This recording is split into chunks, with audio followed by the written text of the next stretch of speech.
네, 교통사고로 특히 안면부 쪽에 심한 골절이나 또는 피부가 찢어진 열상 같은 이런 안면부 쪽에 심한 손상을 입었을 경우에 통상적으로는 이제 성형수술을 하게 됩니다. 근데 성형수술을 하고 난 뒤에도 안면부에 심한 흉터가 남아 있는 경우, 이것이 수술로서 치유가 되지 않으면 평생 장애로 남게 되겠죠. 자, 이런 경우에 추상장애라는 용어로 손해배상 청구할 수 있는 길이 있습니다만, 사실 추상장애라는 용어 자체에 대한 내용 자체가 일반인들에는 생소할 뿐만 아니라 손해배상에 있어서도 상당히 좀 분란의 요소가 있는 영역입니다. 여기에 대해서 간단하게 한번 짚어보도록 하겠습니다. 자, 예를 들어 교통사고 경우에 손해배상에 있어서 장애 판정을 하는 방식은 맥브라이드 방식에 의한 평가를 하고 있습니다. 맥브라이드식 손해배상 평가 방식에 있어서 추상장애에 대한 내용은 별도로 항목이 없습니다. 그래서 법원에서는 맥브라이드식이 없는 장애 항목의 경우에 다른 법령에 있어서 준용할 수 있는 영역이 있는데, 그 중에 하나가 추상장애입니다. 추상장애는 국가배상법에 추상장애에 대한 항목이 따로 규정되어 있습니다. 그래서 소송 시에는 국가배상법을 준용해서 추상장애가 있는 경우에는 추상장애로 인정을 하고 있다. 그럼 국가배상법에는 어떻게 적용되고 있냐면요, 크게 외모에 있어서 현저한 추상이 남은 경우, 그 다음에 외모에서 단순 추상 남은 경우, 그 다음에 일반 사지 노출 부위에 있어서 장애가 남는 경우, 이렇게 구분되어 있습니다.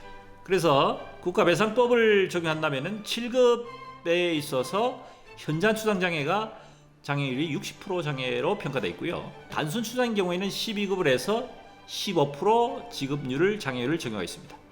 그 외 일반 사지 노출 부위는 14급에 있어서 5% 장애율을 적용하고 있는데, 자, 이렇다면 실무적으로는 어떻게 적용될지 한번 살펴보도록 하겠습니다. 자, 우선 어린아이 같은 경우가 조금 문제가 될 수 있는데, 통상적으로 아기들은 성형수술 자체가 나이가 어느 정도 성장이 됐을 때, 그러니까 우리 몸의 신체가 피부가 늘어난 완전 성장이 된 나이를 통상 한 15 내지 16세 정도로 봅니다. 그러니까 그때 이후에 성형수술이 가능하기 때문에, 추상장애라는 것은 성형수술로 가능한 경우에는 수술로 시행을 하고, 수술 이후에도 장애가 남는 경우, 그때 추상장애를 인정하는데, 어린아이들 같은 경우는 말씀드렸다시피 15세 이후까지 기다렸다가 그 위에 성형수술을 시행한 뒤에 또 장애가 남는 경우에는 추상장애를 인정합니다. 자, 일반 성인 같은 경우는 뭐 사고일로부터 6개월 뒤에 성형수술을 한 뒤에도 장애가 추상이 남는 경우에는 추상장애 인정하는데, 그러면 이 추상장애에 대한 기준을 어디로 보느냐?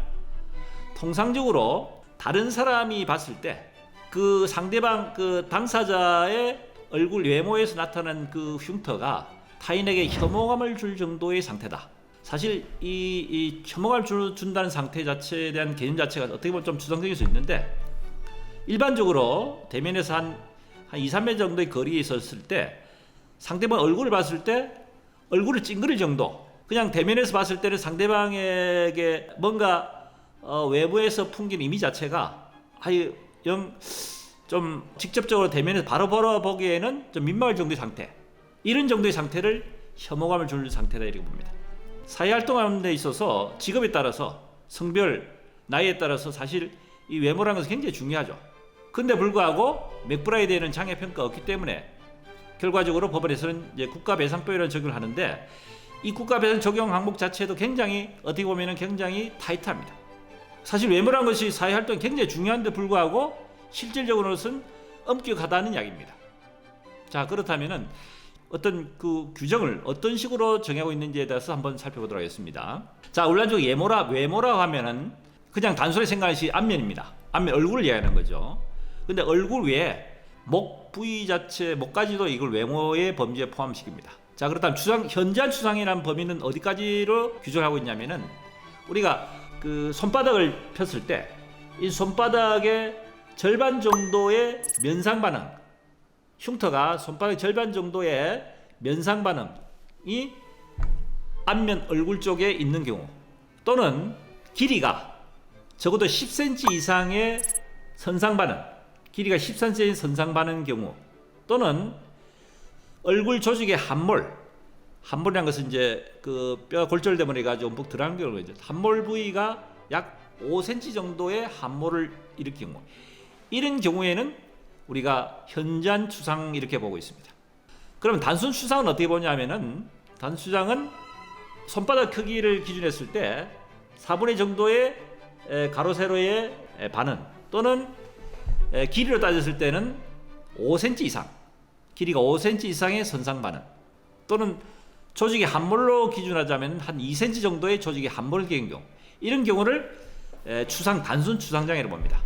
자, 그러면 국가배상법에서 제가 말씀드렸다시피 현저한 추상은 7급 장애에 해당되기 때문에 장애율 60%에 해당됩니다. 그리고 단순 추상은 12급에 해당되는 15% 적용한다 그랬죠. 자, 그러면 단순 추상인 경우에 있어서 말씀드린 면상 반응, 그다음 5cm 이상의 선상 반응, 조직 함몰의 2cm 이상의 조직 함몰, 이런 경우 이상이 되면은 결국 최소한 12급에 해당되는 15%의 장애율을 적용할 수는 있다는 겁니다. 물론 그 크기라든지 그 정도가 조금 전에 말씀드린 정도에 미달된 경우에는 장애로 인정받지를 못합니다. 자, 그런데 여기서 이론적으로는 이렇게 평가를 할 수 있습니다. 실제적으로 법원에서 어떻게 하느냐? 법원에서 굉장히 여기보다 상당히 엄격하다는 말씀을 제가 서두에 드렸습니다. 직업에 따라서 그냥 단순한 노동자하고, 예를 들어서 언론이라든지 예를 들어 매스미디어 같은 데 노출될 수 있는 유명인사, 또 뭐 아나운서라든지 탤런트, 연예인 같은 경우, 이런 분들의 경우에서도 일반인들보다는, 또는 서비스를 종사하는 분들 마찬가지겠죠.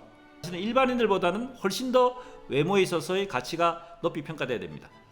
그래서 일반인들 기준인 경우보다는 좀 더 추상장애에 대한 영역 자체를 좀 더 확대 해석을 한다고 보고 있는데, 일반인들 기준을 한다면은 예를 들어서 좀 전에 말씀드렸다시피 안면 부위가 5cm 이상인 경우에는 12급 15% 된다고 했습니다.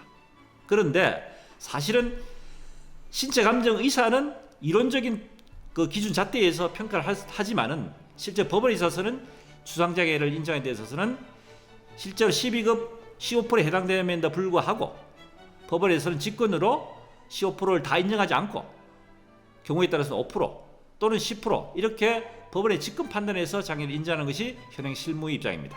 그래서 통상적으로 추상이 발생한 이런 환자의 경우에는 성형수술비는 당연히 향후 치료비로 주지만은 장애에 대한 부분에 대해서는 실질적으로 많이, 현실적으로는 장애 평가를 인정하는 데 상당히 어려움이 있다는 것도 덧붙여 말씀드립니다. 참고하셨으면 좋겠습니다.